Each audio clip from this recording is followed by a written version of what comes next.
मुरली बाबू श्याम सिद्धप के ही नहीं, समस्त मिथिला धरती के सपूत थे। मुरली बाबू के पिता चानन झा तत्कालीन दरभंगा जिले के भराम गांव के निवासी थे।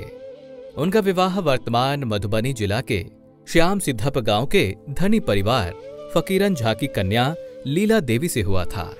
फकीरन झा अपने दामाद चानन झा को आग्रह पूर्वक ससम्मान अपने गांव श्याम सिद्धप में ही बसा लिए थे। इस तरह मुरली बाबू का जन्म अपने मामा के गांव श्याम सिद्धप में हुआ। मुरली बाबू के नाना फकीरन झा की शादी राज परिवार चपाही के रसिक नारायण झा की कन्या से हुई थी। अतः मुरली बाबू की मातृकुल का संबंध राजघराना परिवार से था। मुरली बाबू की प्रारंभिक शिक्षा दीक्षा अपने मामा के गांव श्याम सिद्धप में हुआ था। उसके पश्चात अपने पैतृक गांव भराम के सुप्रसिद्ध ज्योतिषी पंडित विद्या झा से ज्योतिषी की पढ़ाई प्रारंभ किए। आगे ज्योतिष शास्त्र के विशेष अध्ययन हेतु मुरली बाबू मात्र 16 वर्ष की आयु में ही सन 1885 ईस्वी में काशी चले गए। काशी में उस समय के सुप्रसिद्ध ज्योतिषी पंडित सुधाकर द्विवेदी जी के चरणों में रहकर शिक्षा दीक्षा का ज्ञान प्राप्त किए। गुरु कृपा से मुरली बाबू ने गवर्नमेंट संस्कृति कॉलेज बनारस के ज्योतिषाचार्य की परीक्षा में प्रथम स्थान प्राप्त किया। मुरली बाबू ज्योतिष शास्त्र के अलावा पंडित मधुसूदन झा से मुक्त बोध व्याकरण, न्याय शास्त्र, साहित्य शास्त्र में भी अपूर्व विद्या प्राप्त कर लिया था। मुरली बाबू को अपनी मातृभाषा मैथिली से भी बहुत प्रेम था। उन्होंने मैथिली में भी अनेकों रचना किए थे। समय के साथ साथ मुरली बाबू ज्योतिष शास्त्र के महान विद्वान बन गए। मुरली बाबू की योग्यता को समझते हुए गवर्नमेंट संस्कृति कॉलेज बनारस के तत्कालीन प्रधानाचार्य डॉक्टर थीवो ने उन्हें सादर आमंत्रित कर ज्योतिषाचार्य के प्रधान शिक्षक पद पर नियुक्त कर दिया। तत्कालीन शिक्षक ज्योतिषाचार्य पंडित दीनानाथ मिश्रा के स्थान पर वर्ष 1906 में स्थान ग्रहण किया। समय के साथ साथ मुरली बाबू की योग्यता एवं कार्यकुशलता से खुश होकर ब्रिटिश सरकार जॉर्ज पंचम द्वारा वर्ष 1922 ईस्वी में महामहोपाध्याय की उपाधि से सम्मानित किए गए। मुरली बाबू गवर्नमेंट संस्कृति कॉलेज बनारस में वर्ष 1906 ईस्वी से वर्ष 1927 ईस्वी 21 वर्षों तक सेवा काल प्रदान किया। अवकाश प्राप्त करने के बाद पंडित मदन मोहन मालवीय जी ने बनारस हिंदू विश्वविद्यालय में सेवा प्रदान करने का आग्रह किया था, जिसे मुरली बाबू अस्वीकार कर दिए। शायद वो जानते थे कि मेरे पास समय बहुत कम है और काम ज्यादा है, जिसे सेवा काल में रहते करना संभव नहीं होगा। आखिर ऐसा ही हुआ। सेवा काल समाप्त होने के 2 वर्ष बाद ही उनकी मृत्यु हो गई। मुरली बाबू अपने प्रधानाध्यापक काल में ही अनेकों शिष्य मंडली तैयार कर चुके थे, जिसने मुरली बाबू के साथ साथ अपना भी यश कीर्ति का नाम फैला दिया, जो निम्न है। पंडित बबुआ मिश्र, जो कोलकाता विश्वविद्यालय में मैथिली के प्रधान अध्यापक बने। पंडित चंद्रशेखर झा, जो हिंदू विश्वविद्यालय बनारस में ज्योतिषाचार्य प्रधानाध्यापक बने। पंडित गंगाधर मिश्रा, जो बैद्यनाथ धाम विश्वविद्यालय में ज्योतिषाचार्य प्रधानाध्यापक बने। पंडित मुरलीधर ठाकुर, जो गणित शास्त्र के अधिकारी बने। पंडित सीताराम झा, जो सन्यासी संस्कृत कॉलेज में प्रधानाध्यापक बने। पंडित मधुकांत झा, जो रानी चंद्रावती श्याम संस्कृत महाविद्यालय काशी में ज्योतिषी के अध्यापक बने। पंडित अजयलाल ठाकुर, जो संस्कृत विद्यालय मटिहानी में अध्यापक बने। पंडित उमाकांत झा, जो ज्योतिषी के विद्वान बने। इस तरह कुछ और नाम हैं।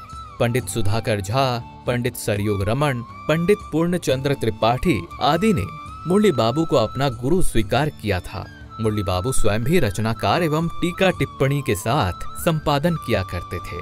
मुरली बाबू की रचना मैथिली में एक आत्मरक्षा शीर्षक था, जिसे 10वीं कक्षा में मैथिली पुस्तक में पढ़ाया जा रहा है। मैथिली में एक मासिक पत्रिका मिथिला मोद निकाला जाता था, जिसके संपादक स्वयं मुरली बाबू थे, परंतु संपादक का नाम अपने भतीजे उपेंद्र नाथ झा के नाम पर रखा था, क्योंकि उस समय मुरली बाबू सरकारी नौकरी संस्कृति विश्वविद्यालय बनारस ज्योतिषाचार्य के प्रधान शिक्षक पद पर नियुक्त थे। उपेंद्र नाथ झा स्वयं वकील भी थे। कुछ समय के लिए श्याम मंदिर दरभंगा के सचिव भी रहे थे।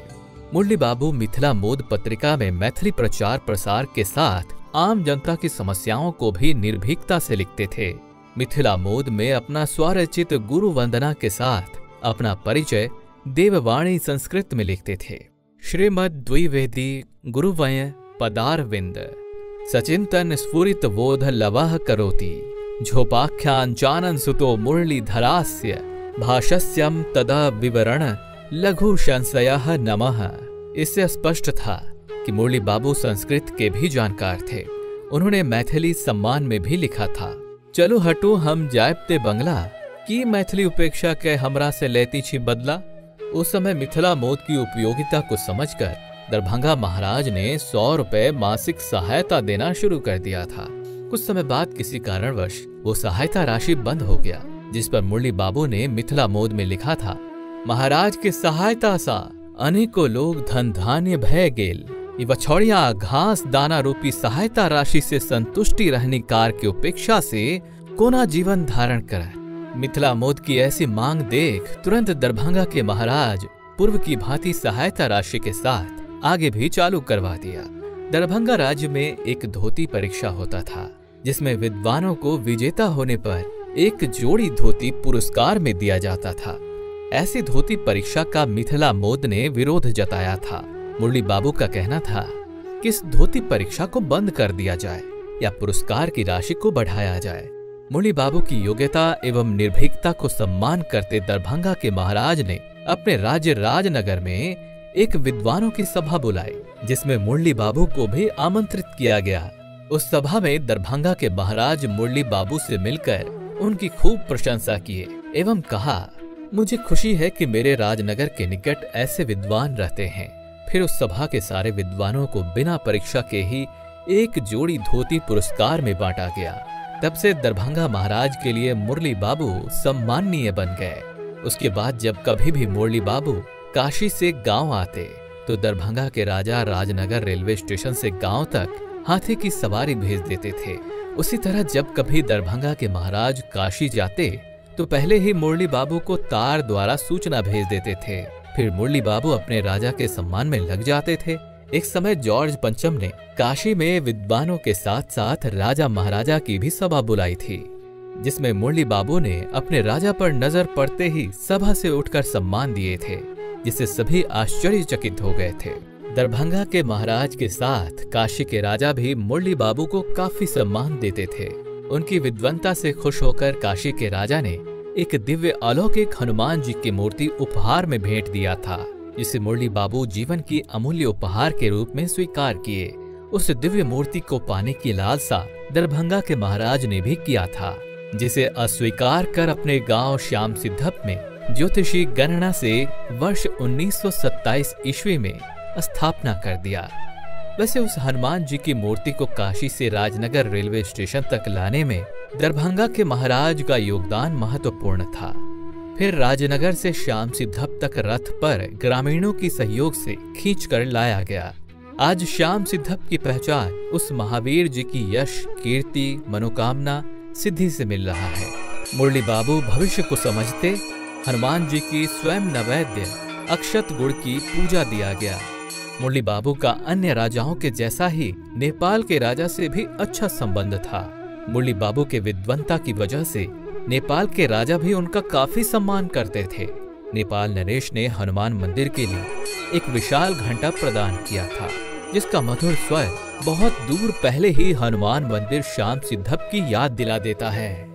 गांव के कुछ बुजुर्गों का कहना था कि एक समय गांव के एक निवासी को किसी कारणवश नेपाल में पकड़ लिया गया था, परंतु जब नेपाल के नरेश को यह पता चला कि वो अपराधी मुरली बाबू के गांव का है, तो उन्होंने उस अपराधी को मुरली बाबू के सम्मान में छोड़ दिया, जिससे यह स्पष्ट होता है कि मुरली बाबू की विद्वता की सारे राजा महाराजा बहुत सम्मान करते थे। मुरली बाबू की योग्यता की पहचान उनकी रचना, टीका टिप्पणी, संशोधित एवं संपादित से विख्यात था। मुरली बाबू ज्योतिष के कठिन ग्रंथों पर टीका टिप्पणी लिखे। बराह मिहिर रचित बृहत संहिता जो हस्तलिखित था, उसके नष्ट अक्षरों को अपनी विद्वता से उसको मूल रूप देकर संपादित किए। सिद्धांत तत्व विवेक ग्रंथ की अशुद्धियां दूर कर उसको संपादित किए। लीलावती एवं बीज गणित ग्रंथों की उत्पत्ति एवं उस पर टिप्पणी भी किए। शिवेश्वरोदय ग्रंथ का हिंदी रूपांतरण भी किए। त्रिकोणमिति ग्रंथों का अवतरण कर आधुनिक गणित से संपादन किया। इस तरह उन्होंने बहुत से विषयों की सरल अनुवाद किए। मुरली बाबू ज्योतिषी गणना के भी महान जानकार थे। उन्होंने ज्योतिष गणना से दूसरों के साथ एक बार अपना भी भविष्यवाणी कर दिया था, जो बाद में सत्य हो गया। कथा इस प्रकार है। मुरली बाबू अपने गांव श्याम सिद्धप से काशी जाते समय राजनगर रेलवे स्टेशन पालकी सवारी से जा रहे थे, तो गांव से निकलने पर पालकी का बांस टूट गया। तब पालकी ढोने वाले मानव से अपना भविष्य बताया था कि अब मैं दोबारा गांव वापस नहीं आऊंगा। उसके बाद अपने वाणी में बार बार कहते, कतहु मरी मणिकर्णिका घाटे जरी, यानी मेरा मृत्यु कहीं भी हो जाए, परंतु दाह संस्कार काशी के मणिकर्णिका घाट पर ही कर देना। उनका वाणी सत्य निकला। उनकी मृत्यु काशी में ही हो गई। फिर काशी के राजा एवं संस्कृत विश्वविद्यालय काशी के सहयोग से उनके सारे संबंधियों द्वारा उनका अंतिम संस्कार कर दिया गया। मिथिला धरती के महान सपूत पंडित महामहोपाध्याय मुरलीधर जी, जो वर्ष 1869 ईस्वी में श्याम सिद्धप में जन्म लिए थे, उनका स्वर्गवास काशी नगरी में वर्ष 1929 ईस्वी में हो गया था। मुरली बाबू का स्वरूप जो निश्चित ही खत्म हो गया, परंतु उनकी कीर्ति, यश, विद्वत्ता आज भी सूर्य की भांति चमक रहा है, जिस पर हम सभी को गर्व है। वैसे प्रतिभावान महापुरुषों का सदा शत शत नमन।